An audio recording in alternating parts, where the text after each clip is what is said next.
Hi dears, welcome. ഇതൊരു long video ആയിട്ടാണ് ഞാൻ വന്നിരിക്കുന്നത് കേട്ടോ. എൻ്റെ ലോങ് വീഡിയോ ഒക്കെ ഇത്രയേ ഉള്ളൂ. എത്ര എഡിറ്റ് ചെയ്തൊക്കെ വരുമ്പോഴത്തേനും അത് ഇങ്ങനെയൊക്കെ അങ്ങ് ആവും കേട്ടോ. ഒന്ന് ക്ഷമിച്ചേക്ക് കേട്ടോ. പിന്നെ ഇന്ന് എനിക്കൊരു സ്പെഷ്യൽ ഡേ ആയിരുന്നു. എന്ന് വെച്ചാൽ ഇന്നൊരു കല്യാണത്തിന് വന്ന്, കൊല്ലത്തുള്ളവർക്കൊക്കെ അറിയാമായിരിക്കും, ഇത് ബീച്ച് റോഡാണ് കേട്ടോ. ഇവിടെ ഒരു കൊച്ചു കല്യാണ മണ്ഡപമുണ്ട്. ഞാൻ അവിടെ കല്യാണത്തിന് വന്നതാണ്. പ്രത്യേകിച്ച് ഈ സ്ഥലമെന്ന് വെച്ചാൽ എനിക്ക് ഒരിക്കലും മറക്കാൻ പറ്റാത്ത സ്ഥലമാണ്. എൻ്റെ കുട്ടിക്കാലം, അതായത് എൻ്റെ വെക്കേഷൻ, 2 മാസത്തെ വെക്കേഷൻ ഞാൻ എൻ്റെ അമ്മമ്മ വീട്ടിലായിരുന്നു സ്പെൻഡ് ചെയ്യുന്നത്. എൻ്റെ അമ്മമ്മ വീട് ഇവിടെയായിരുന്നു. പക്ഷേ ഇപ്പോൾ വീടുകളൊന്നുമില്ല. എല്ലാ വീടുകളും ഒരുപാട് മാറ്റങ്ങളായിപ്പോയി. പുതിയ പുതിയ വീടുകൾ വന്ന് ആൾക്കാർ പുതിയതായി. അപ്പം ഒരുപാട് വ്യത്യാസങ്ങളുണ്ട്. എന്നാലും ഒരിക്കലും നമുക്ക് മറക്കാൻ പറ്റത്തില്ല. പ്രത്യേകിച്ചും ഞങ്ങളുടെ ആ ഒരു തലമുറയിലുള്ളവർ ഈ വീഡിയോസ് കാണുന്നെങ്കിൽ ഒന്ന് കമൻറ്റ് ചെയ്തേരെ. കാര്യം ഞങ്ങളുടെ കുട്ടിക്കാലം എന്ന് വെച്ചാൽ ഇതുപോലെ ഏഷ്യാനെറ്റ്, സൂര്യ TV അങ്ങനെ ഒരുപാട് ചാനൽസ് ഒന്നുമില്ല. ഒരു ദൂരദർശൻ മാത്രമുണ്ട്. അത് നമ്മളെ പിന്നെ ആൻറ്റിനെ പോയി കണ്ടിട്ട് കറക്കി കഴിയുമ്പം ചാനൽ വരും. അങ്ങനെയൊക്കെ എക്സ്പീരിയൻസ് ഉള്ളവരൊന്നും കമൻറ്റ് ചെയ്യണേ.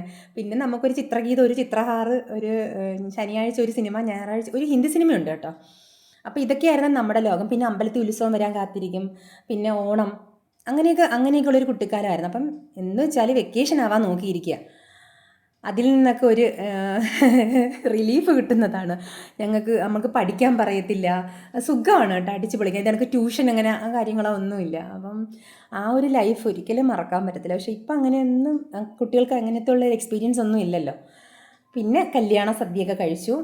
കല്യാണ സദ്യ എന്ന് വെച്ചാൽ ഞാനൊരു സദ്യ ലവറാണ് കേട്ടോ. സദ്യ ലവറെന്ന് വെച്ചാൽ ഈ മധുരപ്പച്ചടി ഉണ്ടോ, എനിക്ക് ഭയങ്കര ഇഷ്ടമാണ് കേട്ടോ. ഈ പച്ചടി, ഈ തൊടുകറികൾ, ഇഞ്ചിക്കറി എല്ലാം എന്തൊരു ടേസ്റ്റായിരുന്നു എന്നറിയാം. അടിപൊളി ഒരു സദ്യയായിരുന്നു കേട്ടോ. പ്രധാനമായിട്ടും ഞാൻ കല്യാണത്തിൻ്റെ അന്ന് തന്നെ വരുന്നത് ഈ സദ്യ കഴിക്കാനായിട്ടാണ് കേട്ടോ. പിന്നെ കല്യാണമൊക്കെ നല്ല നല്ല രീതിയിൽ കഴിഞ്ഞു. പിന്നെ വീണ്ടും കുറേ നേരം അവിടെ നിന്ന് എല്ലാവരുമായിട്ടൊക്കെ സംസാരിച്ചിട്ട് അച്ഛനും ഞാനും കൂടി ഇനി പോരുന്നു. അപ്പോൾ ഇത്രയേ ഉള്ളൂ.